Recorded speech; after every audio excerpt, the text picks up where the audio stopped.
Okay, so we are back. I propose that we will continue our conference. We are now at panel number 3, integrating the value of ecosystem services into national accounting and reporting systems. And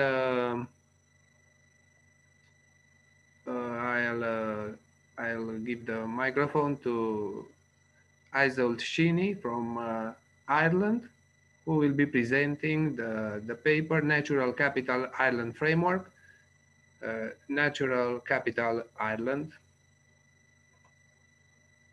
Thanks so much.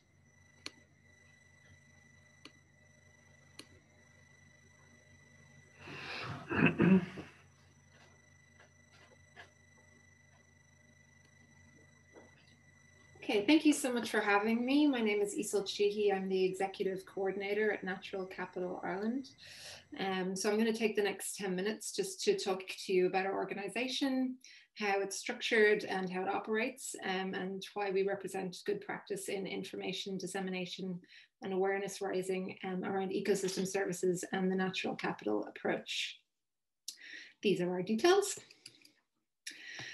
So just in a nutshell, so we established in 2014 as the Irish Forum on Natural Capital as a vehicle to build natural capital awareness and capacity in Ireland.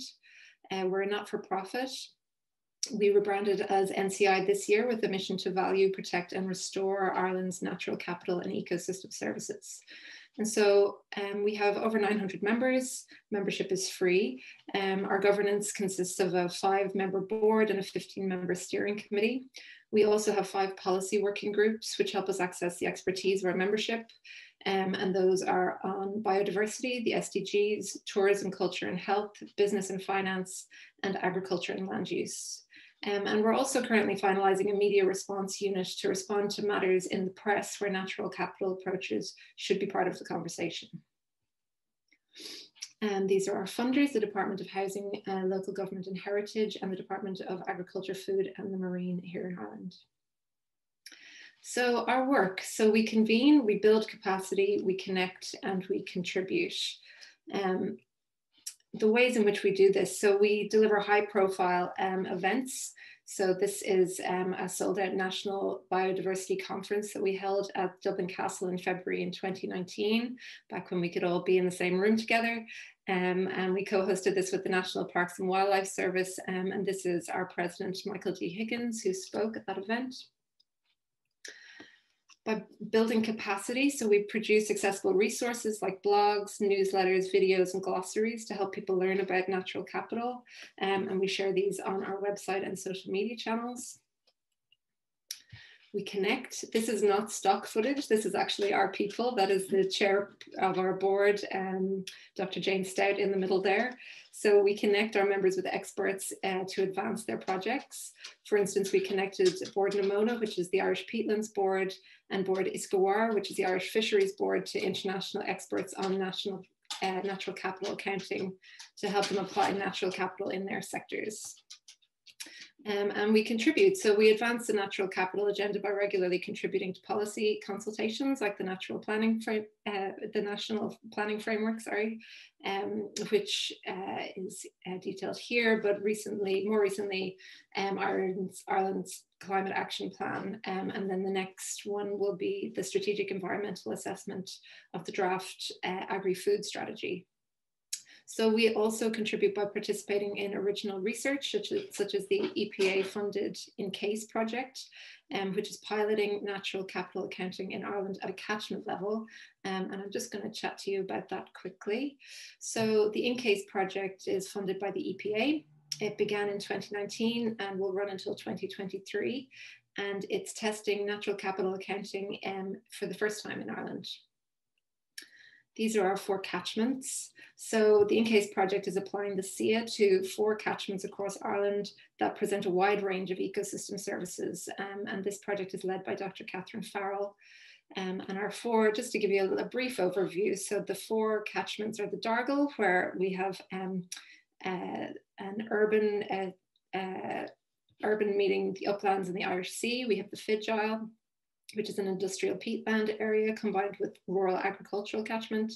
The Bride, this is a pastoral area, but it's quite close to Cork City. And the Carrow, which is the least populated and is dominated by peatlands. So I'm not going to talk about the kind of technical details of that project much, because today we're representing good practice in information dissemination and awareness building. So I just wanted to highlight the work of our communications lead, Fiona Smith. So this is a snapshot of the social reach for the InCase project, which includes circulating blogs, newsletters, and news items across the NCI and InCase platforms to make sure that our work is happening out loud. So in terms of our original research, we've published our first paper on this project, which is lovingly referred to as the InCase Stocks paper. And this highlights the findings specifically in relation to the development of ecosystem extent and condition accounts, and is also widely disseminated and monitored to make sure that the readership is high. I'm going to link this paper at the end in case anybody is interested in giving it a read. And so here I'd like to say that our work is directed by our strategic plan, but that we're also guided by emergence. And what I mean by that is that we're open to developing projects based on surprising learnings as they present. So the first example of this is our Nature for Data workshop that we just completed in May. This is an example of one of the learnings from our early stages of the InCase project, giving emergence to a new project. So our very first stakeholder workshop was, it came to light that it was obtaining usable nature data in Ireland is not easy or straightforward, to say the least. So while researching this, our Secretariat discovered that Ireland's open data strategy was finishing in 2022, and the Department of Public Expenditure and Reform was conducting research to inform open policy data in Ireland. So we took this opportunity to convene a national Data for Nature workshop. 90 attendees, 13 speakers, including data providers, disseminators, creators, and users, and 12 breakout rooms to discuss 6 key themes: availability, accuracy, usability, accessibility, reproducibility, and discoverability. So each of the breakout rooms was led by one of our speakers and had a dedicated note taker. And the key themes discussed in these rooms will be compiled into a report for the Minister in order to influence the new open data policy in Ireland and make natural capital accounting more feasible in the long run. So in terms of our videos, second example of emergence, our video series for NCI, the first of which was created as an educational tool, which was found necessary for the InCase stakeholders. As Jordy pointed out earlier in his presentation, these kind of stakeholder videos are a very successful tool for communication. This one has taken on a life of its own on YouTube. It's over 8,000 views now. But based on the success of this video, we were funded by the Department of Agriculture, Food and the Marine to produce one specifically in relation to natural capital on farmland. So the last project I'm going to chat to you about is our Nature-Based Solutions project. So this was a webinar series that we put together for one of Ireland's climate action regional offices, and that office included 5 local authorities. So the aim of the workshop was to support the local authorities in delivering on their climate adaptation strategy goals and to help them develop their implementation plans, which form part of their statutory obligation on national and international commitments. So the Carrow had highlighted the gap in knowledge around nature-based solutions, which needed to be addressed in order to deliver on the climate adaptation. So obviously nature-based solutions are an important move towards a natural capital approach. So we were delighted to be awarded this project. And NCI provided an introductory workshop on nature-based solutions that was attended by all 5 local authorities. We then ran 5 individual workshops tailored to the specific needs of each local authority.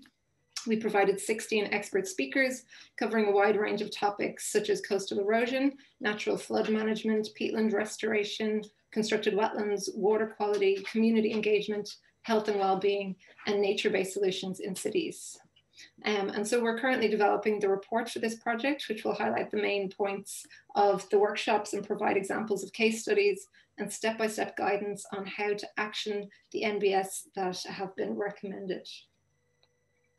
So one of the key learnings from the workshop was that community buy-in and involvement is of utmost importance when we're talking about nature-based solutions for climate adaptation and mitigation actions. So we're now talking to the CARO about providing nature-based solutions workshops for the community later this year.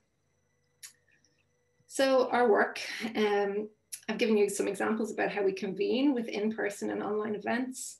We build capacity by collaborating with different organizations across the public and private sectors to educate and share knowledge. We connect stakeholders across silos to build interdisciplinary conversations and to move the natural capital agenda forward here in Ireland. And we contribute by engaging with policy, media, and academia. And we do this by adhering to our strategic plan while also incorporating emergent strategy to guide our work. And thank you very much. That's all for me. Okay, thank you very much for your comprehensive presentation and congratulations on the work you are doing.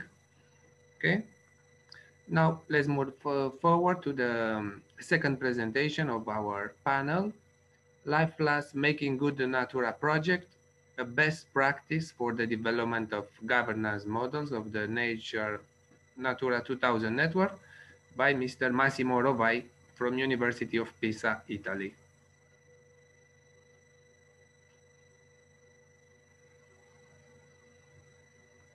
Okay, Massimo, please. Okay. Okay. I share my screen and I begin the presentation.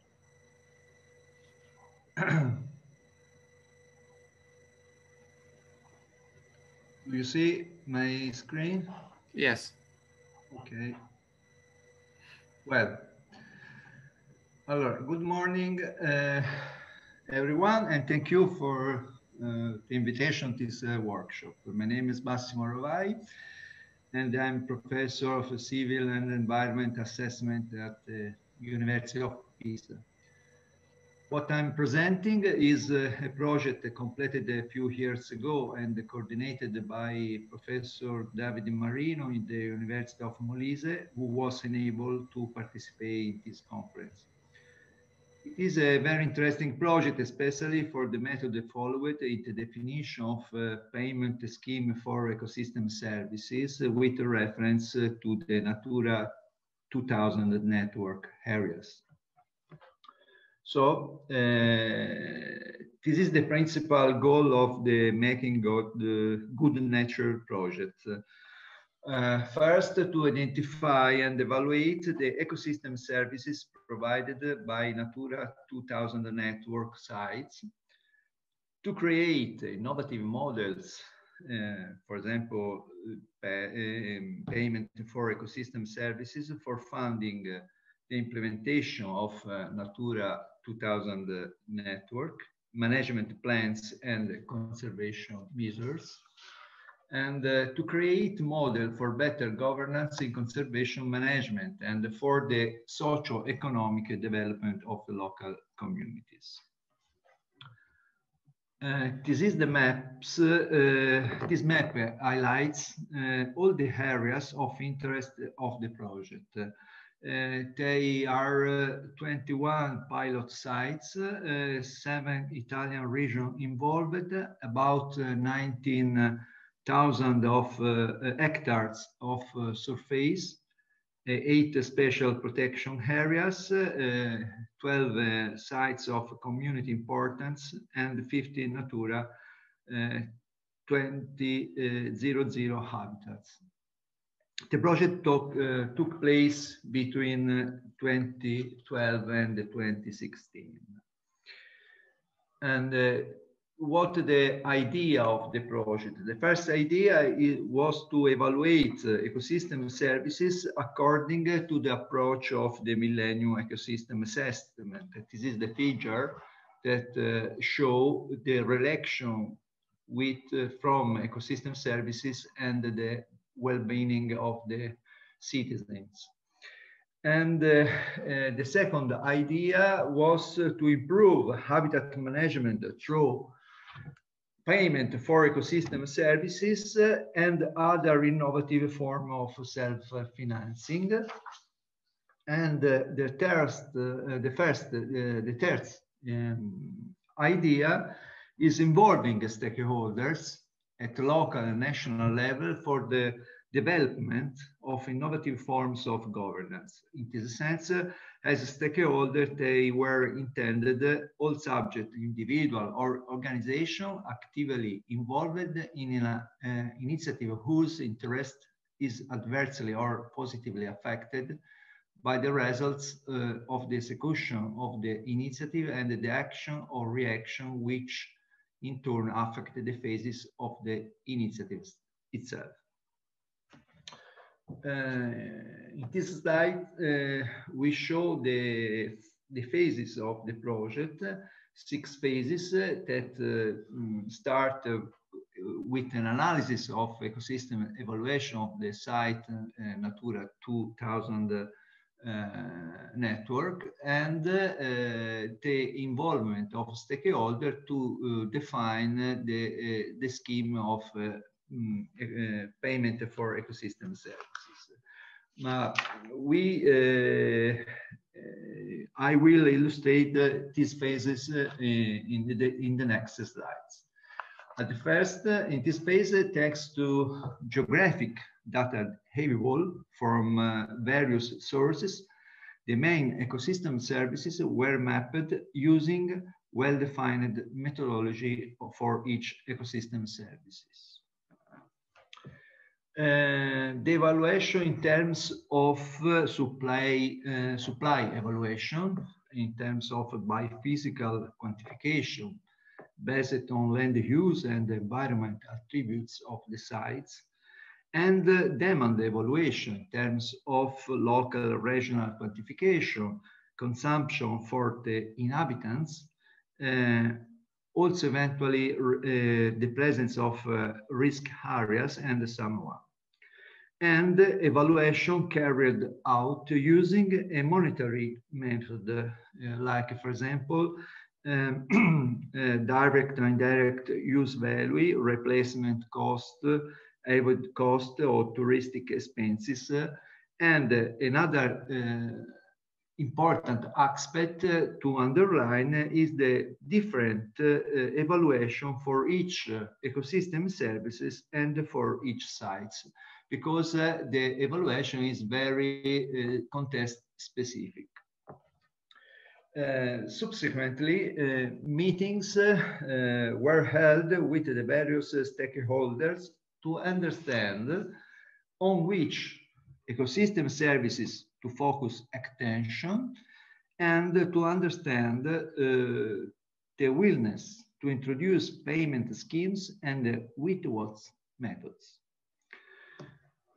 This is the final table that highlights for each site which ecosystem services were considered priority for the activation of payment for ecosystem services. What about the analysis identification of potential buyers and sellers of the services? We can have different relation between ecosystem services producers and the beneficiaries. In theory, we are talking about payment for ecosystem services when a payment is introduced between 2 private parties. However, in reality, we can have different forms of activation of ecosystem services according to different situations, and in this sense, the role of public bodies as regulators of the system is fundamental. In the phase 6,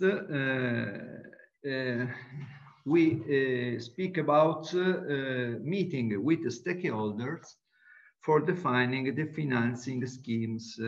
This is an example of the different payment for ecosystem services that are produced in the project.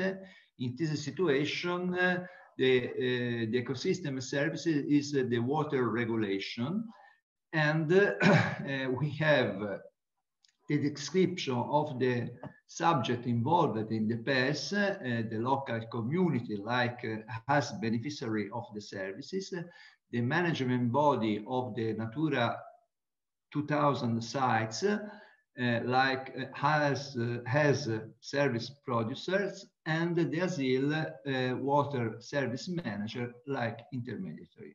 In this situation, the territory is characterized by an abundance of water resources and the supply of drinking water to the present community and to neighboring areas, and the resource used also for hydroelectric plants. So this is the possibility to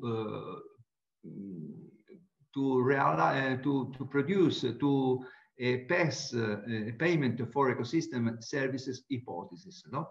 The payment for ecosystem services is in this case for maintaining the site's ability to store groundwater to make it available downstream for multiple uses. And a payment by the water service manager of a portion of the water tariff for traditional activities related to the mountain pastures that guarantee the maintenance of the surfaces to facilitate the recharge of the aquifer. So, these are the results of the, the project. In particular,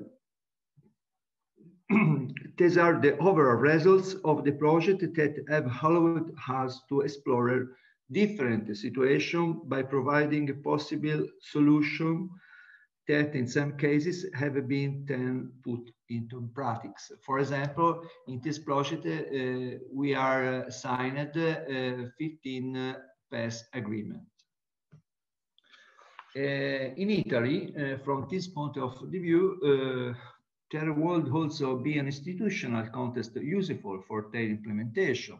For example, with the national law about environmental provision to promote green economy measures and to contain excessive use of natural resources, the government is committed to introduce a system for the payment of ecosystem and environmental services. Also, the reform of the law on national parks will include a payment for ecosystem services as has a self-financing and natural resources management tools. So, in conclusion, we have described the principal aspect of the lessons learned. In the first involvement of stakeholder is very important to increase the acceptance and of restriction in protected areas, to promote sustainable practices and support conservation activities. In the second, for effectively measuring ecosystem services of Natura 2000 sites, very detailed data are needed. And it is a problem because that could be represent a cost for the management body of the sites. Other things are, it is fundamental to identify ecosystems, providers and beneficiaries to implement an efficient payment for ecosystem services. And the last, quantitative assessment need to be improved at a small scale because it requires very detailed data. Corinne Lake cover, for example, work better at a large scale rather than small scale. Okay, this is my presentation, and I finished my presentation, and Okay, thank you very much. Very good presentation. As usual, we will have the questions after we finish all the three presentations. So next, I would like to introduce Dr. Shane McGuinness from University College Dublin, who will be presenting the paper assessing the financial needs of biodiversity in Ireland and filling the funding gap. Great, thank you very much for the introduction, Katalin. If I can just can you see that screen there? Yes. Brilliant, thank you very much. Okay, good afternoon to you over in mainland Europe, and still good morning to us in Ireland. I hope you're all still awake. I know this is the last presentation of your day or good morning, so I'll try to wake you up. I'll also try to speak a little bit slower than others. I know that our Irish accent can baffle some, so I will try to slow down. I'll move on swiftly and start to talk firstly about our Biodiversity Finance Ireland project. That was based in University College Dublin, here in Dublin, and its most recent aim was to conduct a financial needs assessment for Ireland's biodiversity. Just as a brief background, globally, we think that the world, the natural world, gives us around $24 trillion in US dollars every year from the assets it provides. At the moment, we need to invest around 150 to $400 billion in that. But at present, we are investing only about $52 billion.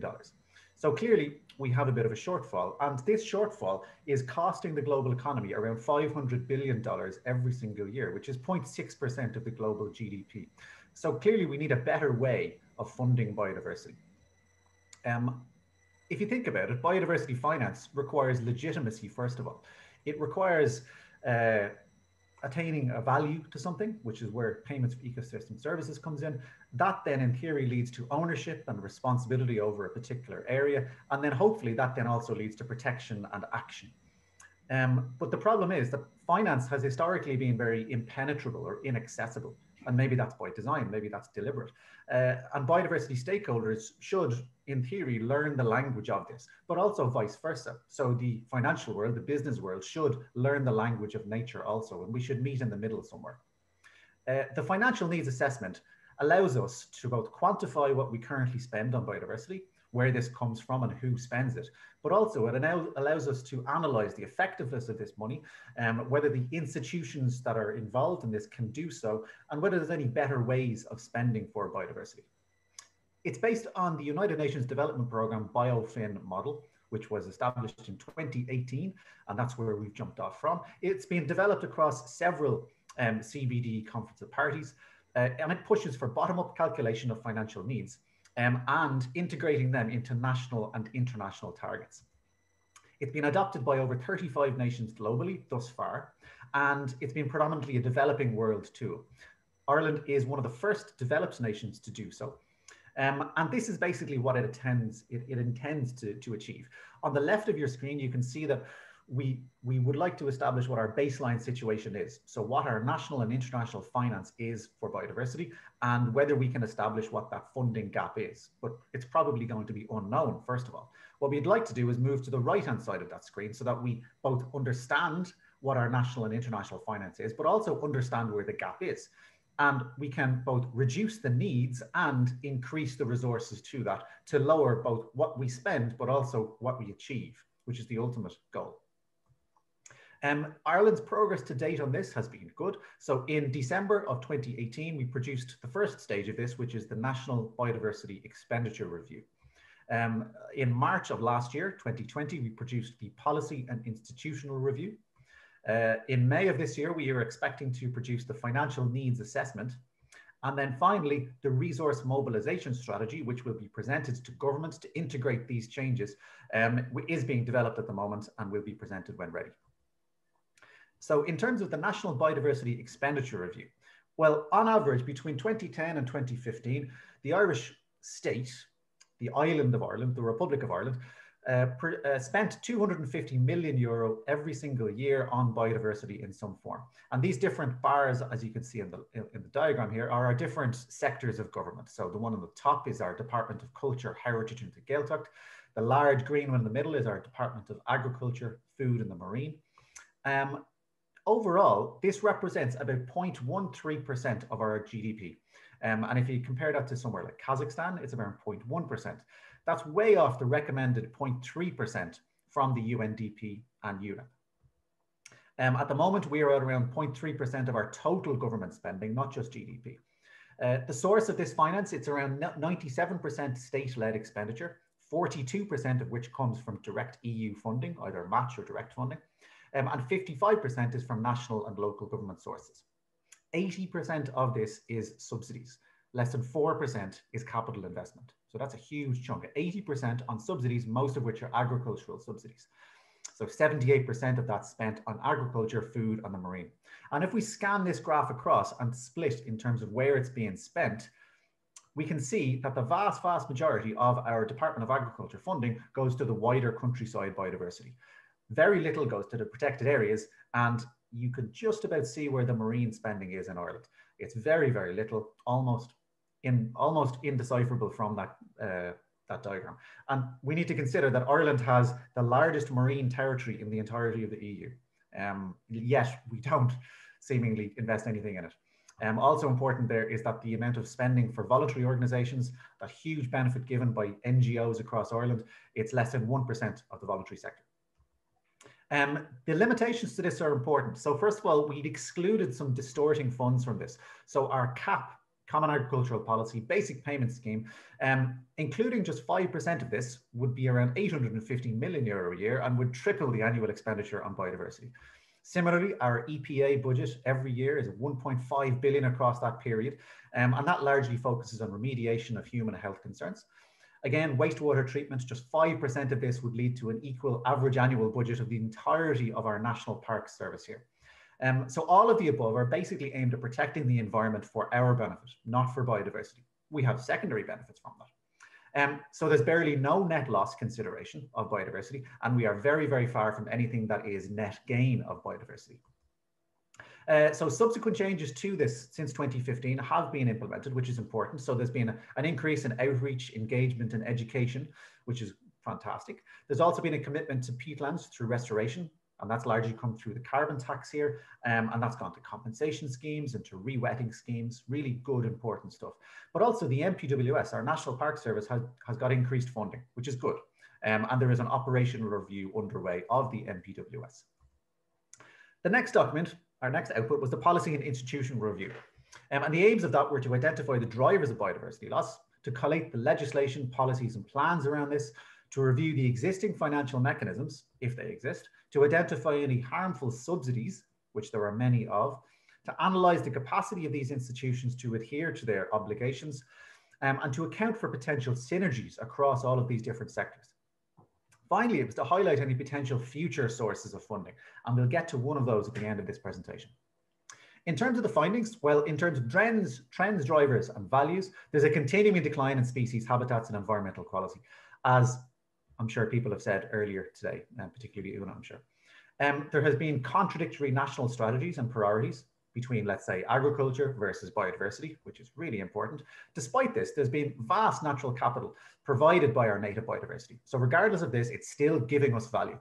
There is an increased awareness of this through the likes of the fantastic work done by Natural Capital Ireland and others, but there's greater political will as well, which is important. In terms of the policies and plans, there's a growing suite of EU directives and time-bound national strategies, which is important. However, many of these fail to meet their targets through either poor implementation or poor monitoring, or no monitoring. Resources aren't necessarily dedicated through the absence of legitimacy, again, going back to that first word we used, and there's limited cross-sectoral cooperation in both the composition and the enforcement of these policies and plans. So in other words, they operate in isolation. They're still siloed, and there's very limited cross-compliance from sector to policy. In terms of these institutions and capacities, well, sectoral priorities don't always effectively couple biodiversity and climate change. They're still largely seen as separate. The bogs are over there doing their climate thing, and the biodiversity in those bogs is there. It's important, but they're not necessarily linked. Mainstreaming is not well advanced. So this is an important strategy of many different biodiversity strategies around the globe, but we're not well advanced on this. There has been a failure of the state to meet many of its minimum EU requirements, and we've now been brought to the EU court because of that, and we're paying fines as a result of that. Public institutions involved in conservation are unfortunately chronically underfunded, and that's a long-term problem that is having many different impacts. In terms of the financing of biodiversity, biodiversity loss, we think, should be seen as a requisite consideration in any sectoral financial plan. It should be conceptually reframed as a binding investment in nature. to ultimately get future cost savings, as opposed to this optional expenditure if you've got some budget left over. So that should also then lead to greater extension to private sector sources and cooperation with that. And we need to acknowledge the fact that capacity can lead to funding, and that funding can generate and help with the capacity. So in terms of the financial needs assessment, the next large body of work, that will combine the financial results of the National Biodiversity Expenditure Review and the policy and institutional analysis of the Policy and Institutional Review. And the key stages to that are first to ascertain the costability of our National Biodiversity Action Plan actions, to prioritise those that are important for biodiversity, and to engage with stakeholders to obtain this bottom-up projected costs, as ambitious as that sounds. And there are limitations. So first of all, there's huge variation in the spending and the costing methods from sector to sector. Some costs are incremental. In other words, they just add year on year to what they spend. Others are activity based. So how many visits to a peatland do you do? And others are results based. So how has the water quality changed in a river from year to year? And do we spend on that? There's differences in term length. So between the multi-annual financial framework, the MFF there for the EU, versus our National Biodiversity Action Plan, versus the individual schemes, versus the international targets. So they're all different terms. There's also stakeholder cooperations and contributions. So there's varying overlaps with that in terms of spending and remit and plans. And we can't necessarily compare the spending that we get from the financial needs assessment to our National Biodiversity Expenditure Review. So it shouldn't be made directly. But also, the developed world, as Ireland is not a blank slate like other less developed nations, where you can go in with almost no knowledge of what was spent because very little was spent, and you can build from that. So bottom-up spending estimates from there are actually quite easy. Whereas in a developed world nation like Ireland or like Scandinavian countries that are also doing this, it's much more difficult because you've got 50, 60, maybe 100 years of legacy to deal with, to pick apart on all these mutual funding schemes and differing political strategies and vested interests.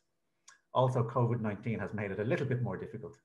In terms of the methodology, well, we prioritized our National Biodiversity Action Plan actions, and there's 119 of those, and we boiled that down to 60.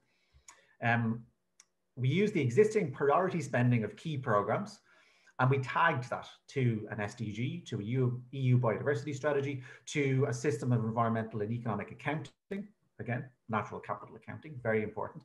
And then we also looked at the future priorities and spending estimates through consultation with these sectors. We also assessed the main barriers to prioritize these. And then we built a sectoral narrative around each one of these. So not necessarily the euro per euro spending, but also the qualitative narrative around what they would like to spend and what they feel are the limitations to that. And then we made recommendations for each sector based on that. Our preliminary findings, they're close to ready now. We're nearing completion, some key sectors remaining on this, but qualitatively, we're finding that there's great cooperation in effort, remit, and funding. Funding isn't always the issue, however. So staff and capacity seems to be one of the main limitations for a lot of these sectors, and that the funding isn't necessarily absent. It's the ability to use this funding effectively. A lot of the programs existing in place are very broad brush. So let's say that our GLOS program here in Ireland, which is an agricultural environmental policy, and it really doesn't have any impact on the ground. And that's been audited and it's been found very, very well. So we do need to look at more targeted initiatives that have an impact on the ground that give us a bang for our buck, in other words. We can also look at the cost of compliance of these government sectors and that they're spending money to protect an EU Natura site, for example. Well, investment from other sources could actually offset this cost and could also help a corporate entity to offset their own transitional or reputational risk. We have several sector narratives composed thus far, and there's a few more to come as well. In terms of our final deliverables, we will have a catalogue of financial mechanisms to be presented to government and to the sectors. We'll also have an overall national recommendation set and then sector-specific recommendations. Finally, then in the summer of this year, we'll have a resource mobilization strategy that, in theory, these sectors can follow themselves. The next small section before I finish up here is just to give a brief outline of the Peatland Finance Ireland project, which has come from this. And this is really giving a deep dive of the peatland sector of Ireland and how we can fund that. We've teamed up with the Landscape Finance Lab and the European Investment Bank, and also with the Community Wetlands Forum to bring in that community perspective that's really important for a lot of this. Peatlands in general in Ireland cover around 20% of our land surface. They're in varying stages of degradation and visibility. 30% of this, for example, is drained, forested, mined, or has been converted to grassland. And only a fraction of this is protected. So for example, just 8% of our raised bog network is protected in an SAC network. 23% of Ireland's peat soil, for example, is now under conifer plantations, mainly Sitka spruce. However, Ireland is still a haven for peatlands in Europe. We hold a really large proportion of remaining raised bog in Europe, for example, which is an annex habitat. In terms of ownership, that's very mixed. So our state peat mining company called Bord na Móna owns about 80,000 hectares of this, even though peat mining has stopped. Coillte, our semi-state forestry company, own around 230,000 hectares of this. Our National Park Service own over 100,000 hectares, but also there's a huge mosaic of private ownership and commonage use of these hillsides largely in Ireland. So over 200,000 hectares of that. The damage to these areas is quite different. So from a community perspective, there's a very small level of erosion around these islands of peatlands, and it looks like this on the left, in comparison to the industrial extraction of that, which converts the landscape into a moonscape, really. Now this has stopped, and these sites are being returned to some level of natural function, whether it be just rewetting and allowing to return to forestry or scrub, or active restoration back to peatland. Now, sometimes that isn't possible because the damage is just too great. In terms of the ecosystem services this provides, well, yes, of course, there's carbon. So peatlands, as we know, store significantly more carbon than all the world's forests, and it's continual sequestration for thousands of years. In Ireland, it's been for 10,000 years. For example, fully functioning raised bog sequesters 50 grams of carbon per meter squared per year. That's half a ton of carbon per hectare per year. Unfortunately, because of their poor state in Ireland, our peatlands are currently emitting 3 megatons of carbon annually. And that's the same as our entire transportation industry in Ireland. If restored, however, they could sequester, in theory, 6 to 10 megatons of carbon annually. In terms of water, well, they provide fantastic services like filtration and reducing sediment load and also reducing nutrient load.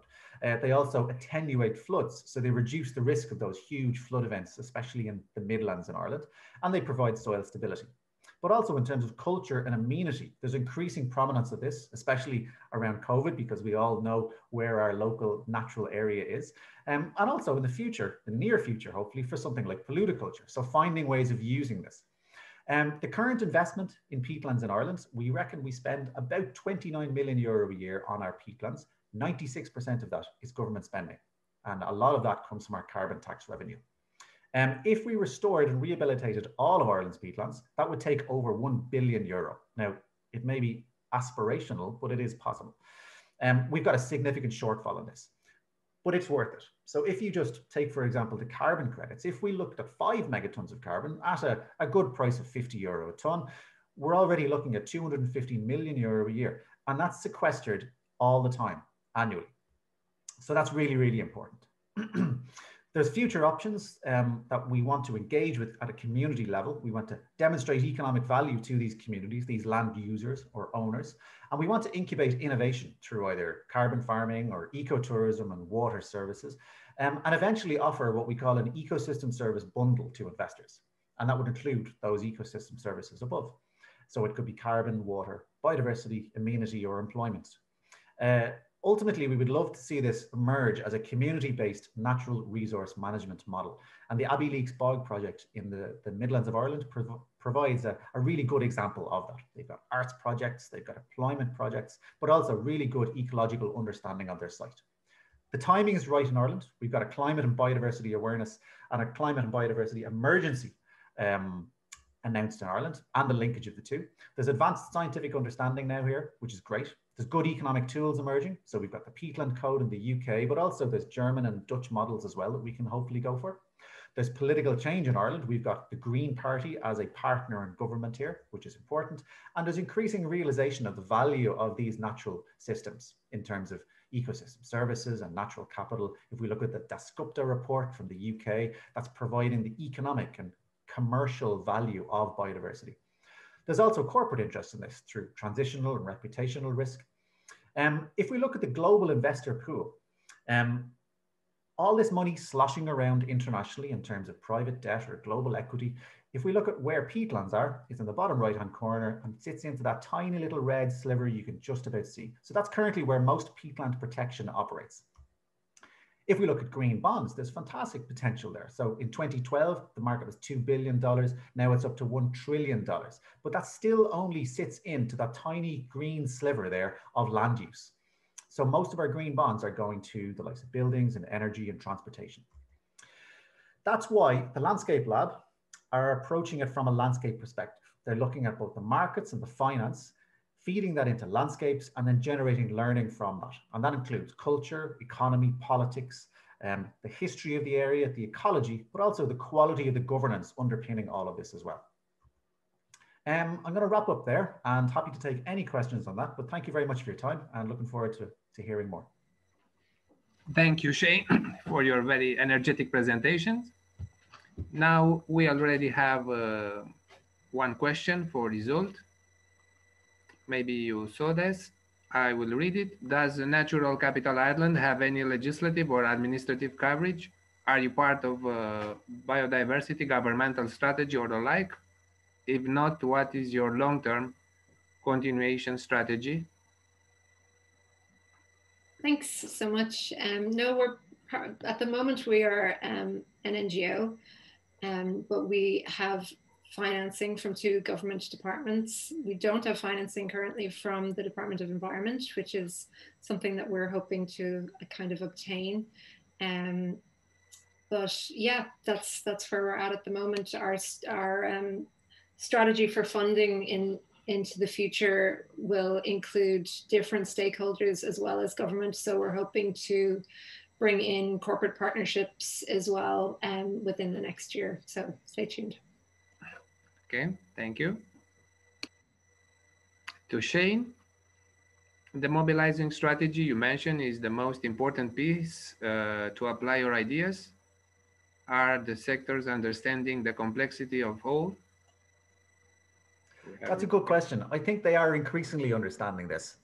You saw how important the agricultural sector was, and they are now getting it. They see the trajectory of thought and the trajectory of payments. So ultimately, our agricultural sector is largely assisted by the Common Agricultural Policy, and payments and the models around that are now starting to change. And they understand both the environmental impacts that sector is having, but also the responsibility that they have, and the potential loss of support if they don't play ball, I suppose. I mean, food is extremely important. I eat beef as well, but it needs to do its part. And I think increasingly sectors are understanding that they have to play their part. That wasn't the case even 5 years ago. I think they were very siloed. They stayed in their bunkers and did their own thinking. Now the silos are starting to break down and people are listening. And I think the reason they're listening is because they can see the financial implications of inaction now, that it will cost them, not even in the long term, but in the short term, it will cost them.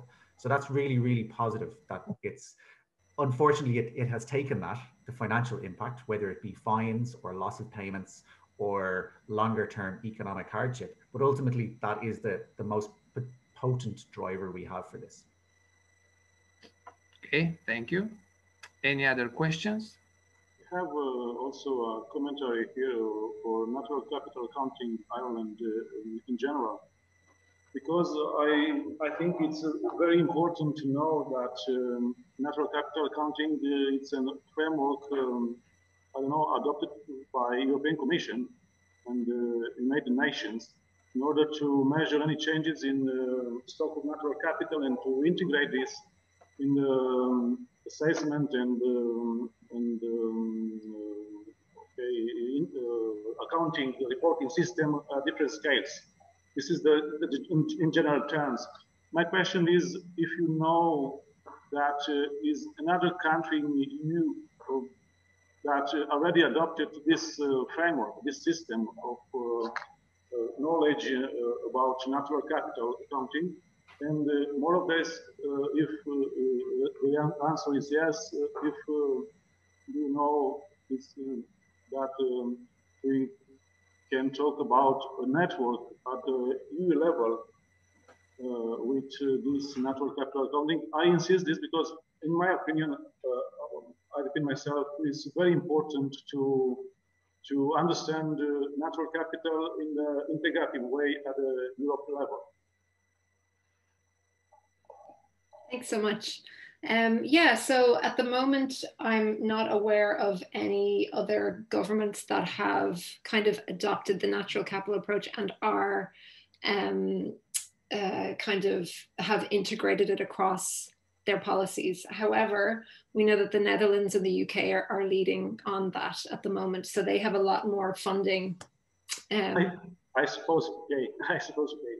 Yeah, exactly. So they've put a lot more funding toward the approaches across the different departments.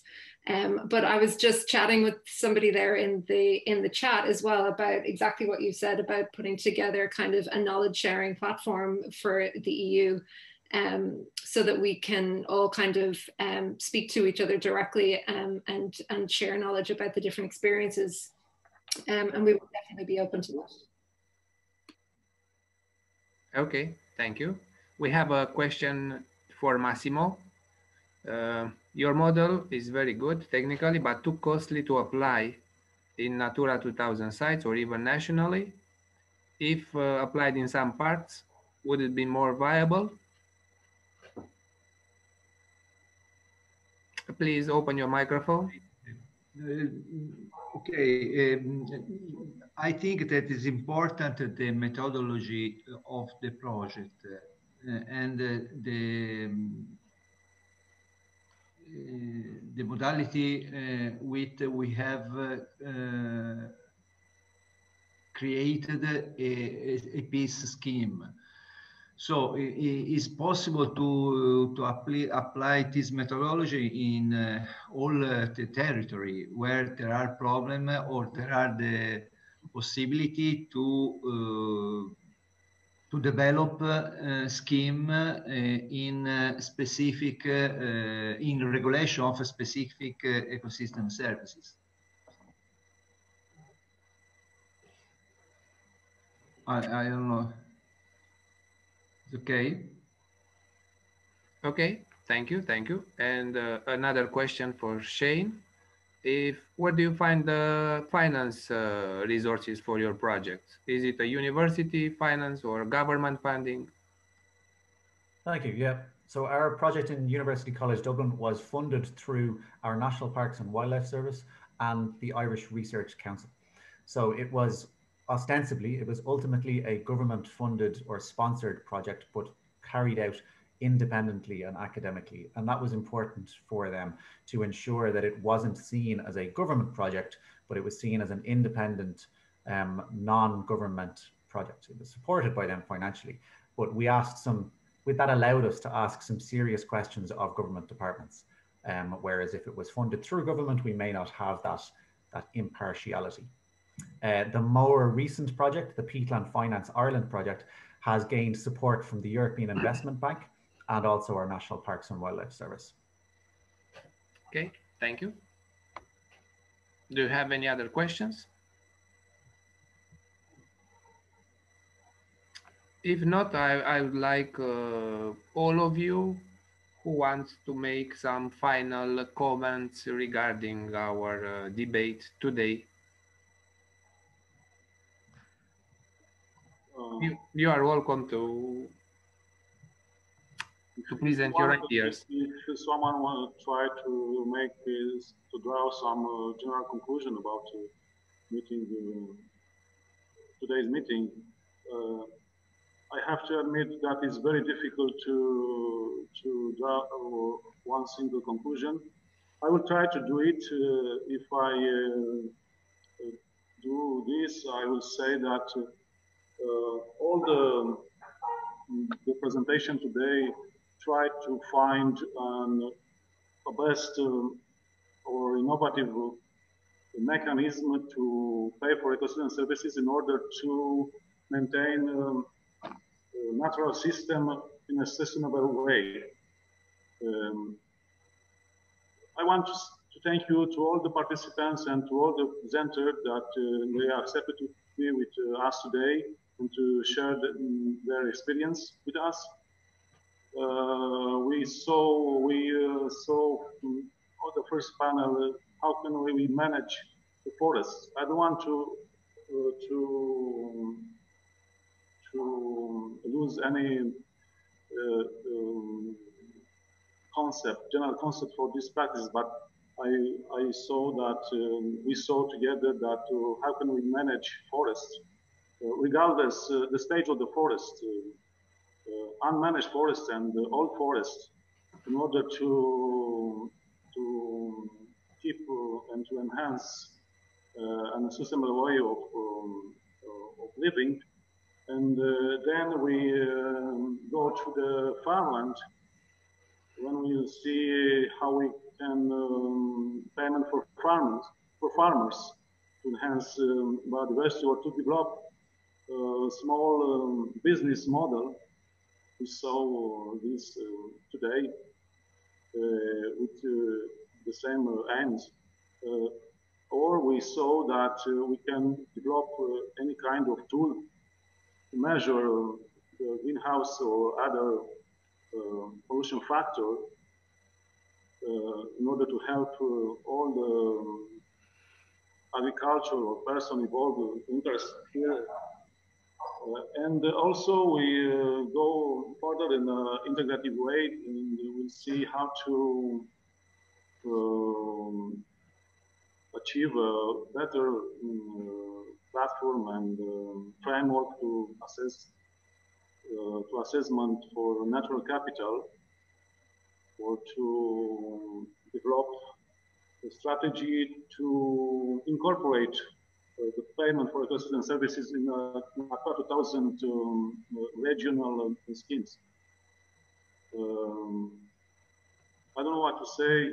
If you don't want to say nothing, I will say that, in my opinion, we have to put this practice into work in our regions, but to not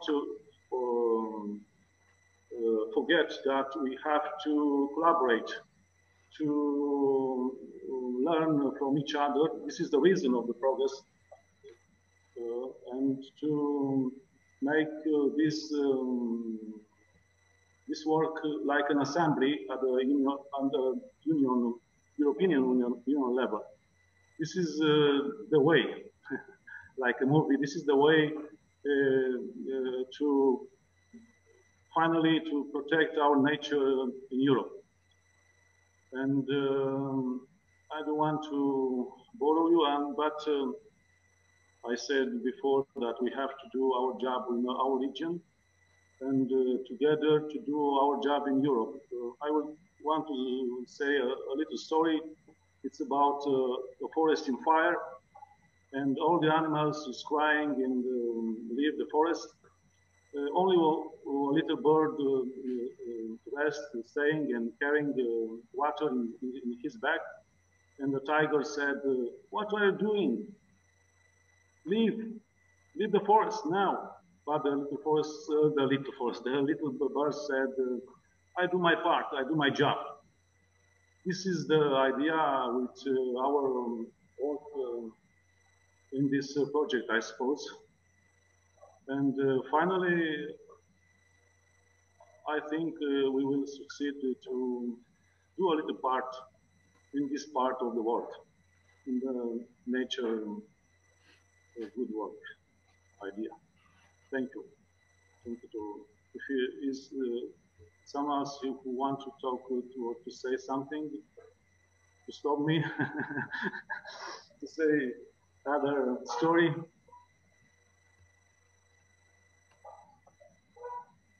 You should.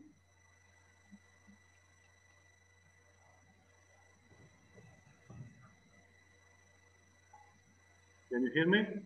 Yeah, thank you, Dragos. Thank you very much. I believe it was a very fruitful meeting. I'd like just to echo the message of Jordi in the chat about the handbook 3 of progress, which is now online on our website, interregeurope.eu/progress. And please also register to receive our newsletter that will be delivered in the next days. Jordi, feel free to complete if I have forgot anything.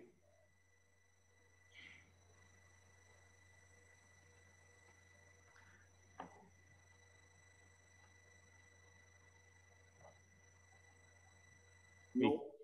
We cannot hear you, Jordi. Your audio is muted. I suppose I push further this discussion and all are mute now. Now, do you hear me now? Sorry, I think it was some mix-up with my headphones. Now I was just saying that that all what has been said today, it's really useful, interesting. I agree with these conclusions that you just said. And I was saying that I take note of the comment that Isolde mentioned about providing better knowledge platforms for the type of information that we are dealing with in relation to ecosystem services. Progress is now starting to be more in touch with other Interreg Europe projects, also dealing with conservation, environment, biodiversity, ecosystem services, of course. You have some of these projects also available in our library if you want to check them out. And I hope we will continue networking together and bringing better results, because our environment and ecosystems really need that. So thank you very much again.